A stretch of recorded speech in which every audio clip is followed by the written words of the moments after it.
paglipat ng mga riverbank dwellers. Na-realize na dapat ilipat sila ng tirahan. Sila po ay pagkatagulan, sila po ang binabaha, endanger ang kanilang mga buhay. Since wala ho silang mga ibang facilities doon, lahat na roon ng ginagawa nila ng isang tao ay doon na lang nila ginagawa sa ilog. Doon na sila nagtatapon ng basura. Para naman magkaroon sila ng disenteng pamumuhay, ay bumili po ng lupa ang city government dyan po sa may barangay Huerta. Ang papel po ng Rotary Club ay mangalap ng mga donors para po sa building materials sa pagtatayo po ng mga bahay. We are building together with the Rotary Foundation 1,500 units o houses. 2,500 po lahat ng pamilya na nakatira sa ilog. Kulang pa rin po. Ayun pong Gawad Kalinga at Angkop ay siya po namin katulong din sa pangangalap ng mga construction materials nito. That's why with this gargantuan task or project ay hindi naman po yan magagawa ng city government lamang. Even if we bought the lot and kami po mag-develop ng property, kulang pa rin ho. Very important ingredient yung ibibigay nila sa pamamagitan ng pag-donate ng construction materials na ang magtatayo naman ay yung mga beneficiaries mismo. In effect,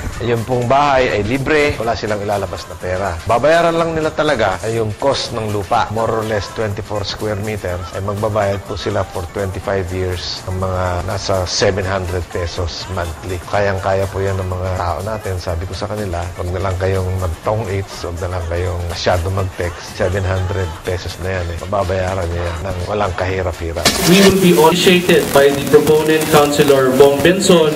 Ina-adapt po natin itong dalawang past governors ng Rotary Club kung saan ay hanggang ngayon po tumutulong po sa ating lungsod. Hindi po sila tiga Parañaque. Nakita mo natin yung pagbibigay nila ng oras, pagbibigay nila ng kontribusyon para sa mga mamamayan ng lungsod ng Parañaque. Alam niyo po, si Mayor June Bernabe po ay napaka-humble na tao. Nung naging governor ho ako, ang una ko nilapitan para tumulong sa akin ay si Mayor June. Ito sa kanya, Mayor, nailang kong din si governor ng Rotary at kailangan ko ng mga kaibigan ko. Sabi niya sa akin, "Go Boyet, anong may tutulong ko sa iyo?" At nabanggit niya nga ho itong Save Parañaque River. During my term that we inducted 5 new clubs in Parañaque, ito mga bagong clubs na ito at ang kanilang mga membro ay siya ho tumutulong sa atin ngayon para mag-raise ng pondo, makadami ho tayo ng bahay na may tatayo sa Rotary Homes. Malaki yung utang na loob ko kay Mayor at malaki yung naitulong niya sa District 3830 at itong tulong na ito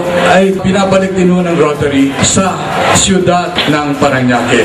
Now I find myself in this similar situation, together with Governor Boyet, to be given this award as an adopted son of Parañaque. I would like to thank on behalf of my wife and my family, Tesha and Nico are here.